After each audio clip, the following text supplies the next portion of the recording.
Nako, heto na mga kaubayan, BBM iyak na. Grabe, matindi karma na.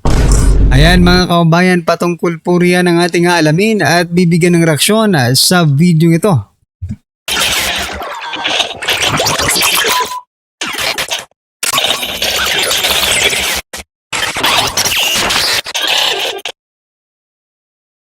So ito mga kaubayan, pasadahan po muna natin ang mga nagte-trending na mga balita dito po sa mundo ng social media. At eto nga mga kaubayan, nako, President Bongbong Marcos Jr. parang mapapaiyak na or naiyak na nga yata sa sitwasyon ng ating bansa sa kanyang pamumuno. Sabi po kasi dito mga kaubayan sa ang balita ngayon, paano natin hinahayaang umabot ito sa ganitong kalala at masamang sitwasyon. Hindi ko maintindihan, sabi niya po hindi ko maintindihan, nangako ako na sa natitirang panahon ng aking administrasyon, ang unang prioridad ay ang edukasyon. Aray ko po. Hindi kaya, ito, mapapakamot ka talaga, no? O, mapapakamot ka po kasi baka dinadramahan lang tayo nito no? Alam naman po natin kung bakit nagkakaganito ang ating bansa ngayon dahil po yun sa kanya. Ito, babasahin po natin itong balita mula sa ang balita ngayon. Sabi po dito, nagpahayag ng matinding kalungkutan si Pangulong Marcos Jr. sa kasalukuyang kalagayan ng sektor ng edukasyon sa Pilipinas. Alam mo, President Bongbong Marcos Jr., hindi mo kami madadala doon sa ganyang mga kalungkutan, no? Kasi ikaw meron ka pong magagawa para ma-solve itong mga problemang ito, di ba? Ikaw ang presidente, nakasalalay sa iyo, no? Ang mga posibleng solusyon sa nararanasan po ng ating edukasyon sa ating bansa. Pero, di ba, last year nga mga kababayan, 22 classroom lang ang nagawa ng administrasyon mo. Ayan ay base sa balita sabi niya pa po dito mga kababayan, sabi pa po dito sa balita, ito ay kasunod sa paglagda ng Pangulo sa Memorandum of Agreement sa pagitan ng Department of Education at ng mga lokal na pamahalaan para sa isang nationwide classroom building program na layong tugunan ang classroom shortage sa buong bansa. Ayan, no? Paano na yung last year? Dito lang ba talaga? Iba na naman po yung plano nila. Diba? Noong 2025, iba po yung plano nila. Ngayon, may plano naman po sila dito po sa mga classroom na ito. Hanggang plano lang yata ito, no? Sabi niya nga po mga kababayan, hindi niya maintindihan kung bakit nagkakaganito daw ang ganito kalala at kasama ang sitwasyon, no? Dapat alam mo yan Huwag mo naman kaming gawing tell it to the Marines, no? President Bongbong Marcos Jr., tell it to the Marines. Ito nga yung picture, yung balita mga kababayan patungkol sa 22. Marcos Jr. ikanagulat na 22 pa lang pala ang natapos na silid-aralan, no? Yan po ay sa 2025 at ang kanila pong target ay 1,700 classrooms. Diba? Sino ang hindi Nako po. Sabi dito ni Virginia, hindi lang education, pati pamilya ng mga mahihirap sa halip na ninanakaw ang pera ng bayan, mga dukha ang bigyan ng livelihood, puro political issue, pangita na ang image sa Pilipinas dahil pangit na ang image ng Pilipinas dahil sa korupsyon ng mga opisyal. Yan mga kababayan. Tama ito, no? Ito mong sinasabi ni Virginia Gundaya, no? Dapat bigyan ng livelihood, no? Hindi po yung puro ayuda because it is not sustainable. No? Sabi naman po dito ni Darwin, no? Not education but flood control. Tama si President BBM, pangako ni BBM kunin lahat ng pondo hanggang matapos ang termino niya. Grabe naman. Ayon po yan kay Bulod. Bulod. Ayan. Anyway, ano po ang inyong masasabi dito mga kaubayan? Just comment down below, no? At eto, pasadahan din po natin itong si Attorney Yussi Claire Castro. Sabi po kasi dito ni Yussi Claire Castro, mga kaubayan, no, ito nagmamalinis naman. Hugas kamay na naman po itong administrasyong ito. Sabi po ni Yussi Claire Castro, lahat ng dumi nung nakaraan nililinis ngayon. Sa paglilinis pong ito, makikita po nila ang pagbabago para mas makita na pinipigilan at tinatanggal na ang korupsyon sa pamahalaan. Aray ko po. Alam mo, Yussi Claire Castro,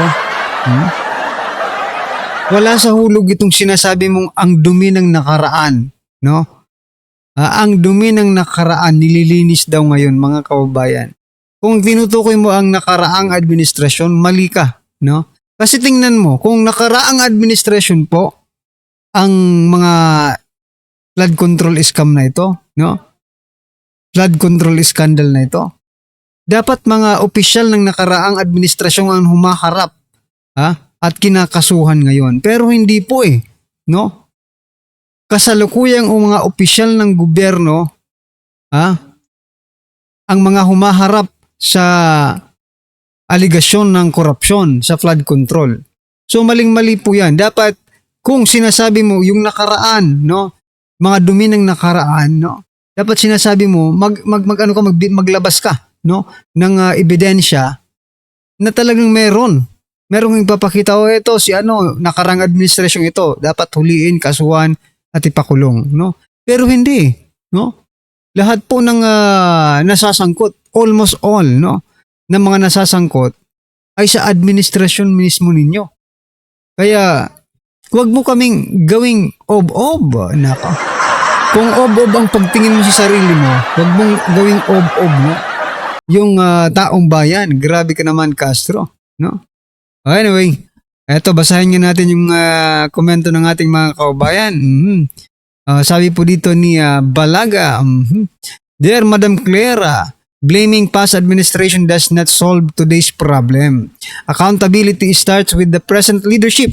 If corruption is being exposed now, then it is also the responsibility of the current administration to show real, concrete result in fighting it, no? God bless 2028, Inday Sara for President. Ayan na. Sabi naman po dito ni CB, every time you utter your words is an adverse effect to your boss. Yes, correct. No? Kasi, kaya nga ikaw ikaw tagapagsalita. So, you are the reflection, no, of your boss na si President Bongbong Marcos Jr. So, whatever you said, he said, no? Whatever you say, he said, mga kabayan. Okay? Linis, baka limas. Yun na nga, naglilinis na naman po sila, mga kabayan. No? Baga adjud og face. Makapal daw ang mukha ni Clara. Linis na linis nga po ang pondo ng bayan. Sa sobrang paglilinis nila, pati ang kaban ng bayan, simot na. No? Sa sobrang paglilinis ng administrasyon ito. Kayo nagbubuhat kayo ng sarili nyong bangko. Let the people, no, say it kung talagang yan po ang totoong nangyayari. Kasi kung yan po ang totoong nangyayari, mga kababayan, hindi mo na kailangan magbuhat ng sariling bangko. The people will talk about it, no, every day. Mapapaluha ka na lang sa sobrang saya kapag ang sinasabi mo ay katotohanan, no? At pinag-uusapan ng taong bayan yung mga nagawa mo, yung mga legacy mo. Kaso saan? Nasaan po yan? Wala tayong nakikita. Ay, nako. Ayan, mga kabayan, ano po ang inyong opinion, reaksyon patungkol po dyan kay Claire Castro na naglilinis na naman po ng kanilang mga dumi? Ay, i-comment nyo na lang po, mga kabayan, dahil eto, papasadahan pa natin. Ito yung ito si President Bongbong Marcos Jr. Sabi po dito sa balita, Pangulong Marcos Jr. dumami ang mga Pilipinong nasisiyahan sa pamumuno ayon sa pinakahuling survey ng SWS. Aba, Sige nga, babasahin ko sa inyo itong survey, itong balita. No? Sabi po dito mga kababayan, bahagyang tumaas ang net satisfaction rating ng Pangulong Ferdinand Bongbong Marcos Jr. ayon po sa pinakahuling survey ng Social Weather Station or SWS. Batay sa datos ng SWS, umangat ang rating mula -5 at naging -3. Diyos ko mo! Presidente pa ba ito? -5 to -3. Okay? Ang net satisfaction rating ay nakukuha sa pagkuha ng porsyento ng mga nasisiyahan at pagbawas ng porsyento ng mga hindi nasisiyahan sa pamumuno ng isang opisyal. Ayan. From -5 to -3. Masaya na po sila. O tingnan niyo po yung balita. Dumami na ang Pilipinong nasiyahan sa pamumuno na President Bongbong Marcos Jr. ayon po sa survey ng SWS, mga kababayan. Magkano po ang porsyento? Ilan po ang porsyento? From -5 to -3. Alam mo, kahit anong taas mo, kahit sabihin pa natin, okay, 100% tumaas ang ratings ng Pangulo pero negative pa rin, useless, no? Useless pa rin po yan kasi negative pa rin eh. Dapat mag-positive 80 ka, di ba? Former President Duterte, positive 65, positive 75. Yung last nga na ni former President Duterte, positive 80. Paalis na siya nun eh. No? Ikaw, nangangalahati ka na, kalahati ka na ng iyong, lampas na kalahati ng iyong termino. Di ba? Pero, nako, mga kababayan pabagsak ng pabagsak. Ay, nako. Anyway, ito po ang naging komento ng ating mga kababayan na Mike Bailon. Wala improvement yan kasi within the statistical tolerance. So, statistically, it's the same number. Mga negative eh. Paano ka masasayan? Negative pa rin. Negative 100 yan basta bayad ang survey. No? Tapos, ikalat para maging mindset ng buong bayan. Ako po. Pag-inggit, pikit, ayan, says who? Baka laughing trip sila. Oo nga eh. It's the work ethics count, ba? Talaga ba? Yung pagkatrabaho daw talaga ang nagdadala mga kababayan, no? Well, anyway, ano po ang inyong masasabi dyan mga kababayan? From -5 to -3, masaya na po sila dyan, ba? Hindi po dapat ikasaya yan, ha? Negatibo pa rin eh. Anyway, ito mga karibin natin, pasadahan po natin ang video ito. Nako po, ito po sabi dito, ano nga ba ang bukol? Nako, ito po, reaction po mula sa pahayag ng Malacanang. Pasadahan po natin mga kababayan, General Macanas ng General's Viewpoint. Pasok. Magandang araw mga kaibigan. Magandang araw din po. Bigyan natin ng reaction, opinion, itong article published sa Daily Tribune. Pahayag ito ni Jose Claire Castro. Tungkol ba sa mga few days ago, sa isang public event, sa picture, klarong-klaro na dito sa tiyan ng Pangulo, left or right side, klaro na may bukol. Ano ba yung bumukol sa tiyan ng Pangulo? Ngayon, Chanticleer nagsalita na sa wakas. Kitang-kita naman sa bare eye, ano yung bukol?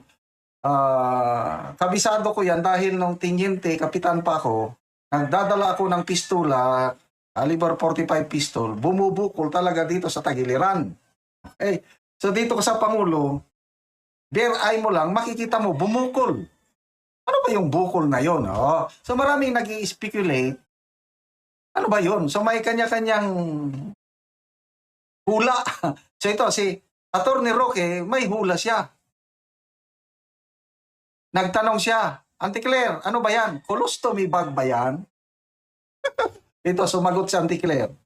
Sabi, Palace calls Roque a fake news peddler.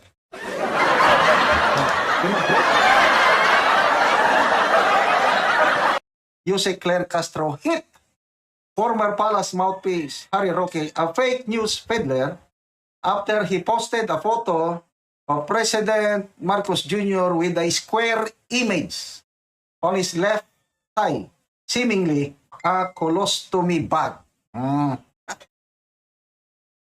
Bukol nga eh. Masama bang magtanong?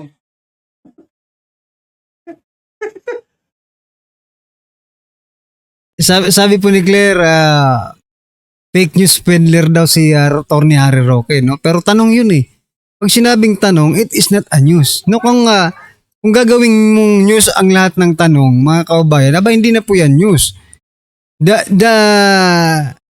construction itself, no, ng sentence ay pagtatanong, no? Ibig sabihin, we are getting information, no, to become news, no? Pero yung pagtatanong po is not a news, no? Sige nga, ito, for example, diyan sa press briefing ninyo, may nagtanong, di ba? Ma'am, ano po ba yung bumukol doon sa nasa tagiliran ni President Bongbong Marcos Jr., colostomy bag ba yun? Sasabihin agad ni Claire Castro, hindi, fake news ka. Fake news ka. Nagtatanong lang paano naging fake news yun, mga di ba parang ganun po yung context, mga karibin natin. Roque said the rumors are untrue. Hindi, instead of Roque, siguro, ang tama dito is Castro. Castro said the rumors are untrue, which ruin the reputation of the president and the government, affecting the economy. Kung, sabi niya, ganito lang sumagot si Auntie Claire eh. Malabo ang sagot. Kung nanggagaling lamang din po kay Harry Roque na masasabi na nating isang fake news peddler, nakita naman po natin ang video. Yung kabuuan kung saan tinaas pa po ng Pangulo ang kanya, nagkanyang na siya, ang kanyang kamay nung siya po ay kumakaway sa ating kababayan. What's the problem? Tumataas. Ba't kitang-kita naman ang bukol dito sa harapan, sa chat? Ang tanong, Auntie Claire, ano ba yun? So yan mga kababayan, ano po ba talaga yun, no? Tapos itong si Auntie Claire kino-connect agad sa ekonomiya, yung bukol ni President Bongbong Marcos Jr. Nako, if you are trying to say, no, na dahil sa mga sinasabi ng mga kababayan natin patungkol kay President Bongbong Marcos Jr., kaya nagkakaganito ang ekonomiya natin? No. Dahil talaga sa presidente kaya nagkakaganito ang ekonomiya natin, no? Dahil sa kapabayaan po nila, no?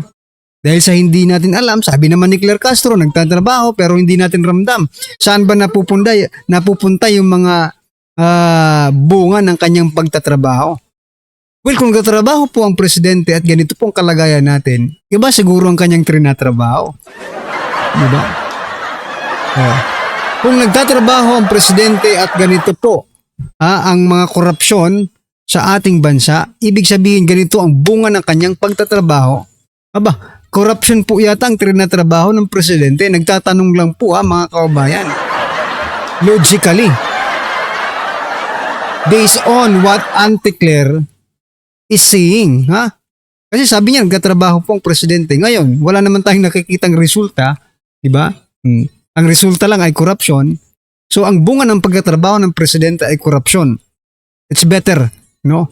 Na step down. Diba? Step down na lang. Step down na lang para maging iba naman yung bunga, no, ng pagtatrabaho. Kasi iba na po yung magtatrabaho, di ba?